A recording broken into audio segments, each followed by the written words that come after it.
అందరూ చూసాం. ఆయన మీద మీరు ఏం యాక్షన్ తీసుకున్నారు మీరు చెప్పండి, దాన్ని చూద్దాం. అలాగే త్వరగా కిషోర్ కానీ, లేదంటే కర్నూలు ఒక సలీం, ఒక ముస్లిం బిడ్డ ఎంత ఆత్మహత్య చేసుకున్నారు. నాకు బుద్ధ వెంకన్న ఓనమ్మ గారు మాట్లాడలేదు ఏంటి ఆ వ్యక్తి మీద? వాళ్ళు కూడా మాట్లాడలా. అంటే ఎవరి మీద మీరు దాడులు ఎవరి మీద తీసుకోలేదు మీరు చర్యలు?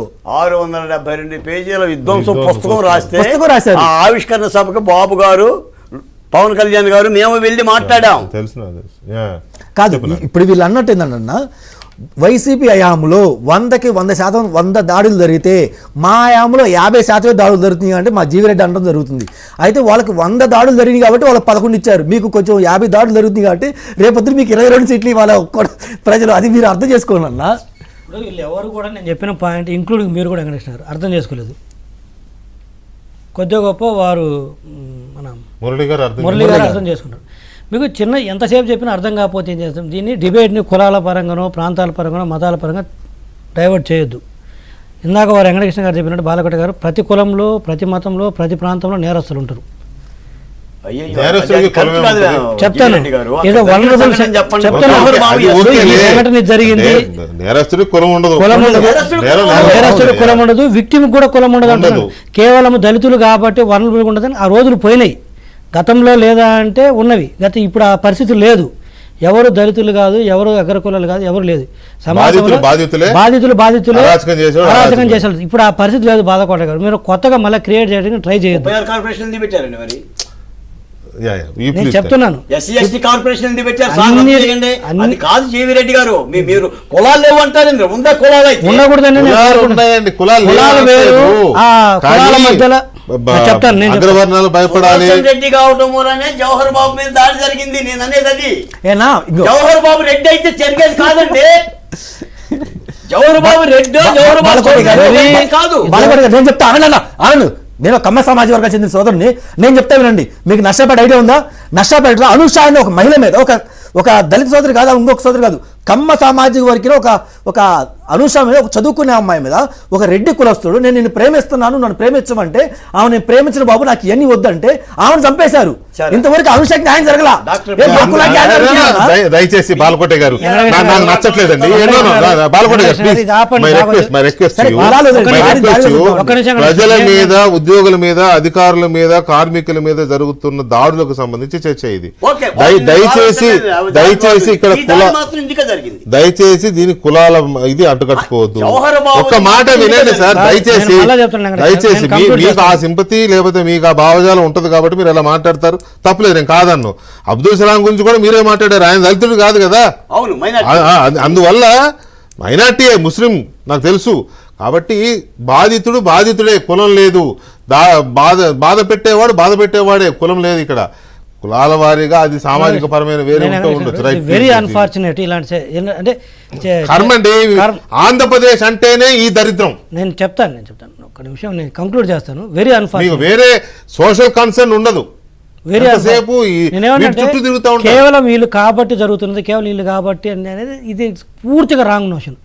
ఇట్స్ కంప్లీట్గా. ఎందుకంటే ఇట్లా చెప్పుకుంటూ పోతే ఎగ్జాంపుల్ తీస్తే వీళ్ళు వాళ్ళ మీద జరిగినాయి, అది పూర్తిగా ఆ సంఘటనల దృష్టి ఆ ప్రాంతాల్లో ఉన్న ఇష్యూస్ని బట్టి జరుగుతున్న తప్పితే ఈరోజు నాకు తెలిసి ఏ దళితులని కూడా ఎవరు కూడా వీక్ అని ఎవరు అనుకోవట్లేదు.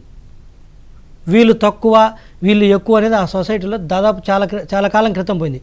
ఇప్పుడు ఉన్నదంతా కూడా కులాల కంటే కూడా ఆర్థికం. డబ్బు లేనోడా అలాంటిది అని చెప్తే అయినా కూడా డబ్బు లేనోడు అని చెప్పి కూడా ఎవరి మీద ఒంటికాల మీద ఎవరు పోవట్లేదు, ఎవరి పని వాళ్ళు చేసుకుంటారు. ఆ ఎన్నికలు ఎప్పుడైతే ఓట్ల కోసం 4 కులాల గోలు చేసుకుంటారు తప్పితే అదర్వైజ్ పక్కన పెడితే అది కూడా లేదు. నిజంగా ఎన్నికలు కులాల గోల మీరు అన్నారు కదా, అదే ఉంటే మాకు 164 సీట్లు వచ్చేదే మాకు టీడీపీకి, కూటమికి. ఇంత మరి అంటున్నారు కదా, అంటే ఇన్ని సీట్లు వస్తాయి, ఇన్ని మీద 30,000, 40,000, 50,000, 60,000, 70,000 మెజార్టీలు ఎట్లా వస్తాయి? కులాలుంటూ వచ్చినాయా, మతాలుంటూ వచ్చినాయా, ప్రాంతాలుంటూ వచ్చినాయా? ఇట్స్ ఒక సంఘటన జరిగిన తర్వాత ఒక వ్యక్తి మీద ఒక వ్యక్తి దాడి చేశారు. దాడి చేసిన వ్యక్తి విక్టిమ్ ఎవరన్నది కులాలు కాదు అక్కడ చూడాల్సింది. మీరు న్యాయం అతను జరిగిందా లేదా, నేను తీసుకుపోయి జైలు వేశారు. నేను ఇందాక కూడా చెప్పాను చాలా సంఘటన. ఇప్పుడు నాకు సడన్గా డౌట్ వచ్చింది. ఇప్పుడు ఆయన అన్నారు కాబట్టి వేరే విధంగా అనుకోవద్దు. ఆయన్ని వెంటనే పట్టుకొని రోడ్డు మీద అంకుశూసిన వాళ్ళ తీసుకెళ్లిన ఎస్ఐ గారు, సిఐ గారు, మరి వారి కులమేటో నాకు తెలియదు.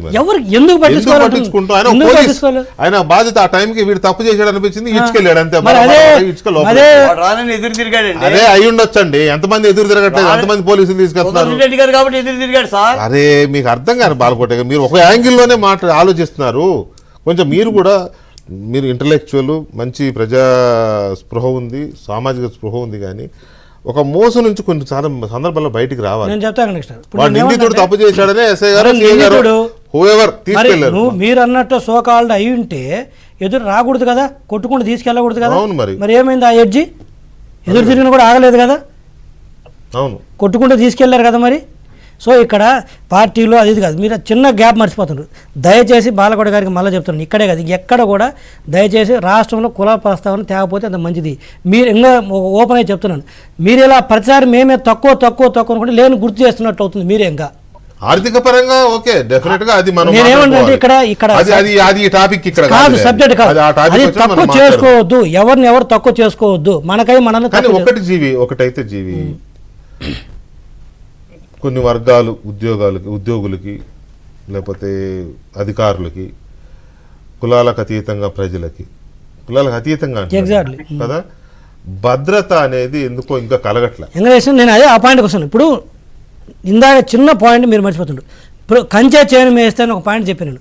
ప్రభుత్వం లాస్ట్ టైం జగన్మోహన్ రెడ్డి గారు ఏం చెప్పారు? ముఖ్యమంత్రి స్థానంలో ఉంటూ మా వాళ్ళకు బీపీ రాదా అన్నాడు. మంత్రులు ఏ భాష మాట్లాడారు? కొట్టండి, తన్నడు. ఇప్పుడు మీరు అలాంటి చూస్తుండ్రా? మీకు ఆ చిన్న ఆ గ్యాప్ ఎందుకు మర్చిపోతున్నాడు? ఇప్పుడు ప్రభుత్వం దాడులు దిగటం వేరు, కొంతమంది రాజకీయ నాయకులు, కొంతమంది వ్యక్తులు నేర ప్రవృత్తి కలిగిన ఒపీనియన్ ఏంటో తెలియాలి కదా, చెప్పనివ్వండి. మీరు అనుకున్న సమాధానం రావాలంటే ఎట్లా?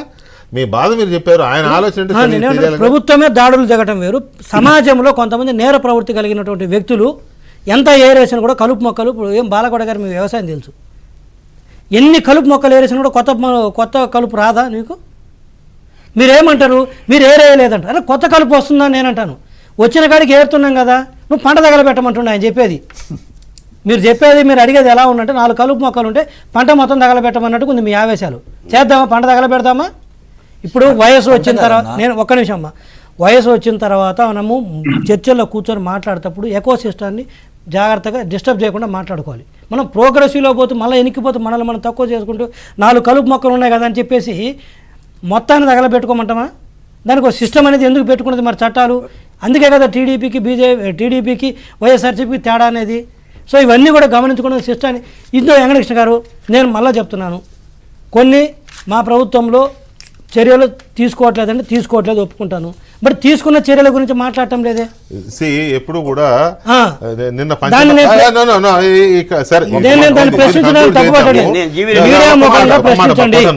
దయచేసి హింస ఇప్పుడు దాకా మాట్లాడింది హింస.